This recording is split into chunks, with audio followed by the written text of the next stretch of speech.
Welcome to the Grow Your Independent Consulting Business podcast. I'm Melisa Lieberman, a fellow IC and business coach. On this podcast, I teach you to become a consistently booked independent consultant without becoming a pushy salesperson or working 24/7. If I can do it, you can too. Listen on to find out how. Welcome back to the podcast. I'm so happy you are here. And today I had to share with you something that I found out this week. I realized that I had made two very big mistakes running my business. And they were mistakes that I made. These were mistakes I made back around the holidays. So I think the last week of the year and early January. And when I realized these mistakes, I'll tell you what they are in a minute. When I realized what these mistakes were, I was absolutely horrified. Horrified. And so I wanted to share with you what I did and the fix to the problem so that you can avoid doing this in your business as well. So here it goes. This is a little raw. Usually I like to share mistakes that I made, 5 years ago, but today it's pretty raw, but we're going to do it. So nothing to hide from you here. Really what happened is I received over the holidays 2 emails from people that I had talked to in the past, and they were asking me for help.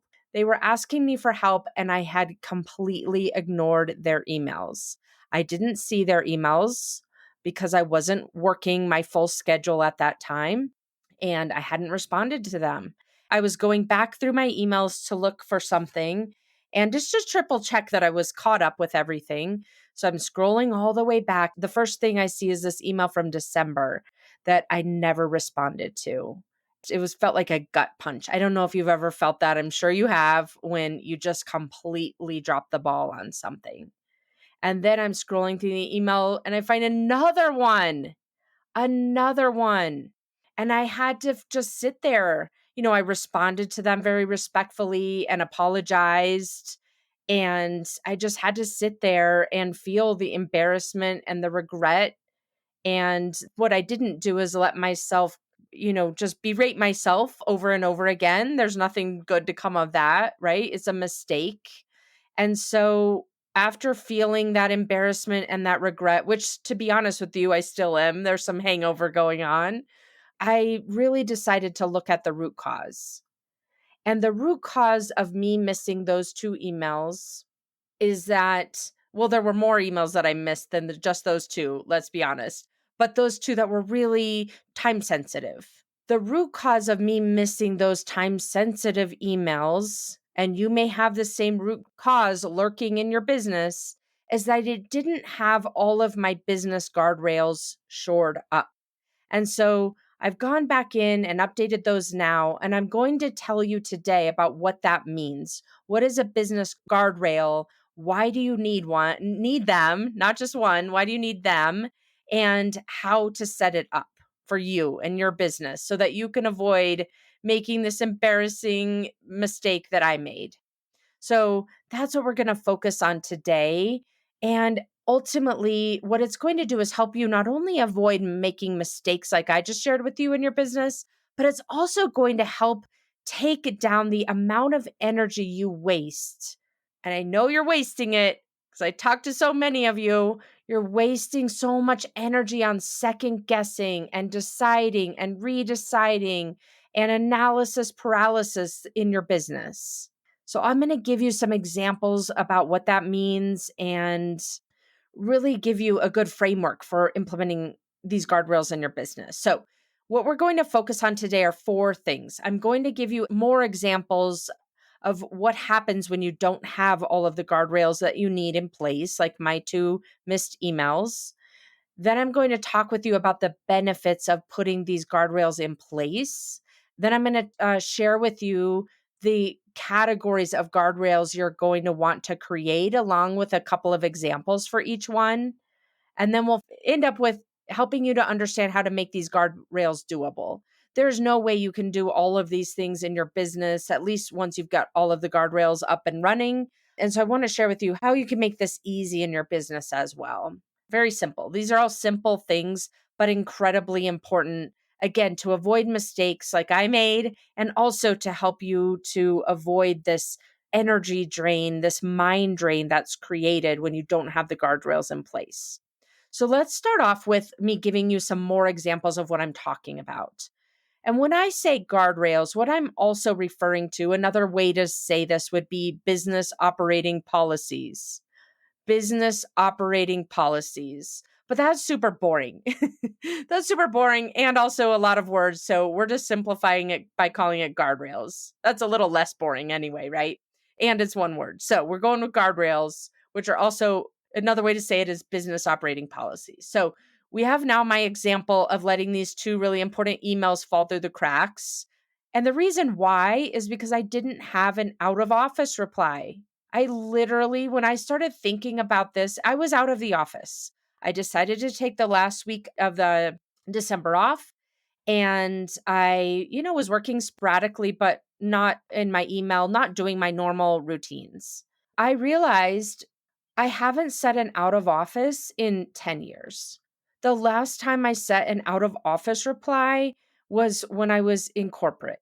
And I don't know if you're in that same boat because we don't think of ourselves as in the office and out of the office a lot of times as consultants running our own business.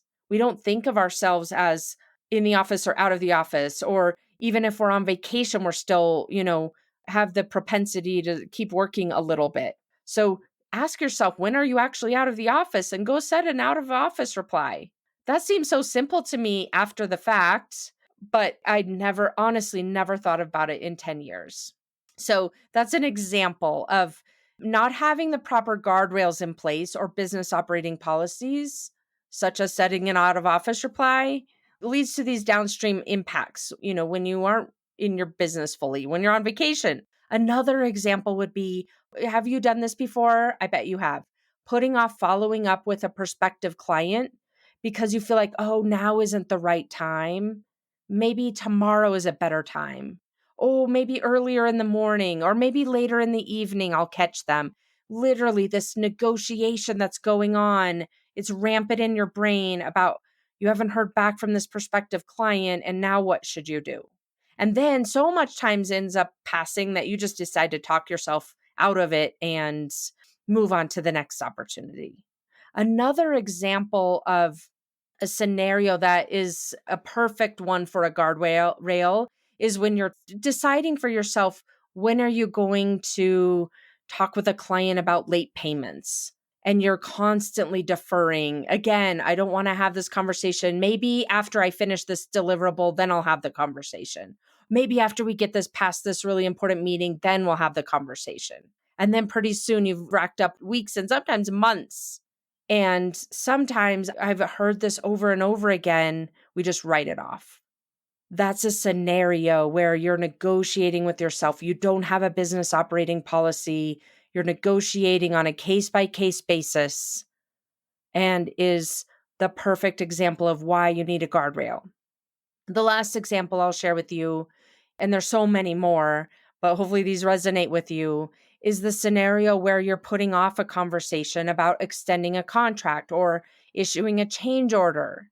Again, the same kind of internal dialogue. Well, as soon as X, Y, or Z happens, I've heard this so many times. As soon as my client's in a better mood, as soon as my client is, we get past this certain thing, then I'm going to talk with them about it. And again, you keep kicking the can down the road, and pretty soon you end up eating the extra scope. How many times have you done some of these things? So these are the reasons, and many more, that you need to put these operating policies in place, to put these guardrails in place. What do all these things have in common? Really, it's the decisions about how you're operating your business from end to end, all the aspects of your business, and how you're interacting with people, with external people in your business or internal people if you've got, assistants or other support staff working with you or team members. How are you interacting? What are your policies for interacting with your network, for interacting with your potential clients, with your paying clients, with your team members, with your potential partners, so that you're not having to make this up every single time. You know exactly what your procedure is. It's based on what you've decided is the gold standard for you and your business. And you don't have to make these decisions over and over again or miss something because you just literally never thought of it, like my scenario. So once you set up these guardrails, the business policies, it allows you to avoid, it eliminates the need to decide every single time something comes up in your business. It makes things so much simpler. You're also able to proactively create that customer experience that's representative of you and your values and how you want to be showing up as a business owner and as a consultant for your clients and your prospective clients and the people who are interacting with your business. So ultimately, the benefits of the guardrails are preventative. So you're making fewer mistakes, again, like I did. And also, it helps you to set up your business in a way where you're not deciding everything situationally. You've got it in place, you know exactly what to do, and it takes away half the battle, which is knowing what you're going to do for each scenario so that you have that policy in place. And then all that's really left is you managing your mind to do it when you said you would. A little known fact, you may know this, but I was just sharing this in a workshop earlier this week and it surprised a lot of the attendees, which is your brain accounts for 20% of your total energy requirements. So the more you have to decide, the more you have to redecide, the more you have to have that internal dialogue going on and the back and forth. It's such a drain on your energy. It's such a drain. Your brain takes up so much power, even though it's so small relative to the rest of your body, it's taking up so much of your energy. There's no need to be wasting it on things that you don't need to decide every single time. So those are the benefits. So hopefully I've convinced you that this business operating policy or the guardrails are really important to have in place for yourself. So now what I want to do is share with you the 8 categories that you want to think about for your business and what those business policies would be. So the first category are policies related to your schedule. For example, there's a lot more than this, but what is your vacation policy? You know, everything from proactively scheduling and what your year looks like and what your policy is going to be for time off and sick time, those kinds of things, emergencies. And then also, how are you going to handle it when people ask you to change the schedule? Like let's say the client comes to you and says, we need to move this meeting and they ask you to meet at 7 p.m. You know, what is your policy? Decide this stuff up front. So then you're not having to battle yourself in the moment and quite frankly, cave to people pleasing, which a lot of us are doing. The second bucket, the second category of your guardrails would be communication related. So I'll give you a couple of examples here. When you're on vacation, what is your communication policy? Are you going to set an out of office reply like I neglected to do? Are you going to have someone check your emails? Are you going to check your emails for 30 minutes a day? Do you have a policy of checking your emails every single day? Sometimes when I check them on my phone, they're grouped together and I miss things. Do you have a policy of checking your emails on your computer once a day? Whatever it is. Or what is your response rate on Slack if you're on Slack or Teams? Think about these things proactively. What are the guardrails? And we're going to put these questions in the show notes so you'll have all of these examples that I'm sharing with you. And I will also say that for my clients that I'm working with, that I've created an entire playbook around this so that you've got all of the questions, a whole host of questions that you want to be asking and answering for your business policy, for your guardrails. So if you are a client, you'll be getting that. And if you're not, you should check into that, schedule a consult with me if you're interested. Or if not, then go check out the show notes. And this gives you a really good starting point. Okay, so with that, the next category is visibility and lead generation. So again, what are your policies around this? For example, what is your policy when you network with someone? So many times we network and then we literally never talk to the person again. What is your process? What is your follow-up? Do you send them a thank you note? Do you touch base a week later? What does that process look like for you to cultivate that relationship? Another example for visibility and lead generation is as policy that you set for yourself. For example, I host an executive roundtable every quarter. That's just my policy. So I know I've got to get that into the schedule. Next category is sales. So a great example here is I will recommend to prospective clients that I'll send a proposal within X days after our meeting. So what's your standard? My standard is I turn around a proposal in 24 hours. What's your standard? Is it 3 days? Whatever it is. You may have to adjust it based on whatever that client meeting was, but at least you know what the starting point is. You don't have to ask yourself and go through this whole gyration every time. Another example is I will follow up with prospective clients when I don't hear back from them every X period of time. Maybe it's once a week, and then once every 2 weeks, and then once a month. And then after X period, I decide that they're, quote unquote, dead for now. Not literally, but you know what I mean, a dead lead. So figuring out for yourself, what are those policies? So you don't have to sit there ruminating about, should I call the person? Should I text them? Should I maybe tomorrow? Oh, maybe they're busy. Maybe their kids got sick. Like, it's crazy. We're all doing this. It's almost like we're back in the dating game or something. I haven't dated in 20 years, but I'm imagining it's like this, right? It's like constantly wondering what this other person is thinking and if you should do X, Y, or Z. The difference here is that you're just going to decide in advance what your process is. And in some cases, when you might make an exception, under what conditions. And that's that. You already know. You don't have to question and wonder and guess and try to predict, what is the person in the hospital and that's why they're not responding. Like all of that internal chatter can start to be minimized. I'm not going to say it's going to completely go away because you're a human, but this is so important to help you reduce that chatter. Another example under sales would be I propose a change order under XYZ condition. So maybe not a change order, but maybe an example would be I propose a contract extension, something like that. So client delivery, that's the fifth category. An example here is I begin discussions with the client about follow-on work when I'm X% completed with the current engagement. How many times have you had this where you know that there's follow-on work and you're debating with yourself over and over and over and over again about when's the best time to start planning for that? Or you don't even remember, you don't even kind of realize your head's down. When you come up for air, you realize, wow, we're way too late. I should have been talking about this follow-on work and getting this teed up months ago because of this internal approval process. And now what's going to end up happening is we're going to have a gap. When we finish this phase, they're going to have to get all these approvals. And now we're going to have to wait for a month. That just costs you a lot of money. And it costs the client a lot of results. Figure this out in advance. Put it in your project plan. Put it in your guardrails. Another example for client delivery. What is your process when you end your engagement with a client?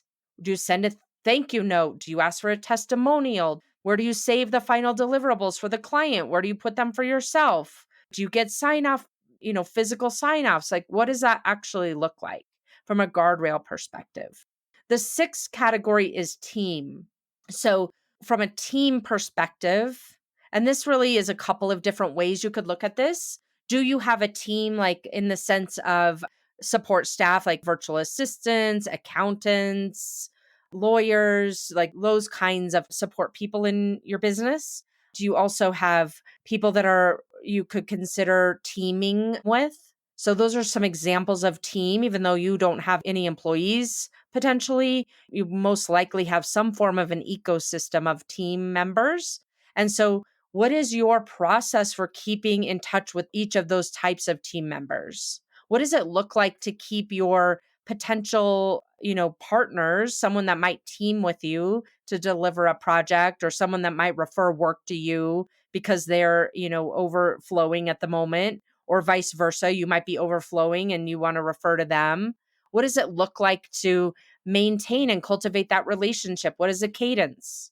Another example here would be, what's your engagement process with your support team? How often do you talk to your accountant? How do you get that on the books? How often do you talk to your bookkeeper? How often do you talk to your virtual assistant?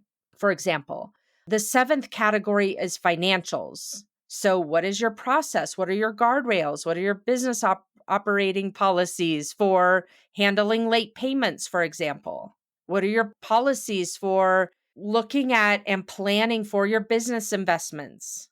For me, for example, I look at my marketing investments. What is my goal for the year from a marketing perspective? Am I going to hire any consultants? Am I going to pay for any kind of marketing, like copywriters, stuff like that? What is my business investment plan relative to wherever my focus of the business is, right? For you, it might be something different than marketing. So, really looking at what is the cadence around looking at setting and refreshing that business investment plan. And then the eighth area is miscellaneous, right? For example, I send thank you notes for X, Y, and Z. I always do this in my business. These are like those things that might not necessarily fit into a certain category. But you really want to capture them as your guardrails, as your operating policies. Hopefully, that gives you some meaty examples of categories that you want to start building out and questions within those categories that you want to be answering so that you know exactly what you're doing in your business. You know what you want the client journey to look like. You know what you want people to feel like when they're interacting with you and your business. And you know you don't have to continuously make all these decisions every single time and fall into that dating feeling trap. You can have all of this decided in advance so it cuts down on that weight on your mental energy. So, the last thing that I want to share with you today is how to make this doable. My clients are getting this 4 or 5 page PDF about this to help them avoid the mistake I made and take the mental burden off of them. And so that could feel very overwhelming, right? Like, how am I going to define all this and how am I going to put it into practice? It feels like a lot to be managing. And so, what I'm going to say to you is pick it off a little by little. There's 8 categories I just shared with you. Just choose one a week or one or two a quarter and just start taking it off. You don't have to have all of this perfected at once. I'm not trying to cause another perfection problem for you, but really make a commitment to start putting this in place to make your life easier in the long run.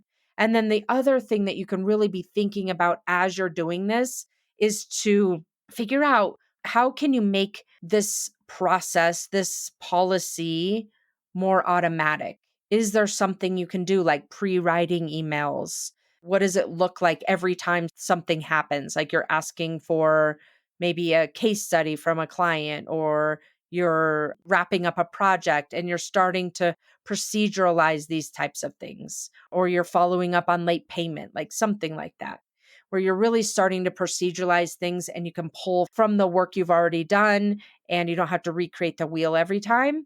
The other thing that you can do to make this much more doable and bite size to put these business operating policies in place is to figure out who's going to do it. Is it you? Or is it a virtual assistant of some sort? Or can you automate it in some way? What can you do to make your life easy, to make things repeatable, to make them quick and easy things to grab so that you don't have to use your brain power for these types of simple things that are so important? They're simple, but they're important because they're a reflection of you and your business and the way that people engage with you. So think outside the box in this way and don't let overwhelm stand in your way of putting what I've shared with you today into practice. So go make your business operating policies, go make your guardrails. And if you want help with this, book a consultation with me. I would love to talk with you about what's going on in your business and understand what your goals are, where you want your business to be in the next 3 years, and what's standing in your way. Let's figure that out together. You know most of it, but there are blind spots as well. I would love to talk with you about all of that and figure out if coaching together is a good fit or not. If it's not, I'll give you the recommendations of what I think would work best for you. And if it is, we can talk in detail about what coaching together would look like. So for that, you can go to Consult Melisa. Consult Melisa is the URL.com. Consultmelisa.com. And we'll put that in the show notes as well.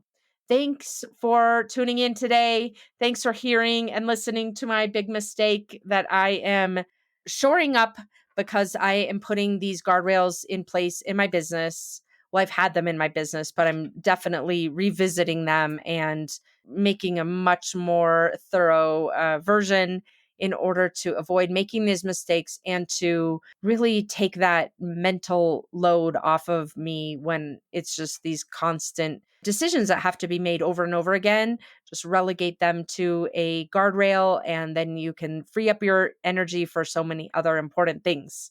So that is my plan. And I wanted to share that with you today so that you could put it in place as well. I will see you again next week. And I think next week we're going to be on episode 50. Isn't that crazy? All right. I will see you then. Thanks for joining me this week on the Grow Your Independent Consulting Business podcast. If you liked today's episode, I have 3 quick next steps for you. First, click subscribe on Apple Podcasts or wherever you listen to make sure you don't miss future episodes.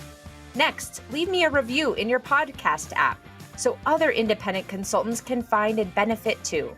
And finally, to put the ideas from today's episode into action, head over to melissalieberman.com for the show notes and more resources to help you grow your consulting practice from your first few projects into a full-fledged business. See you next week.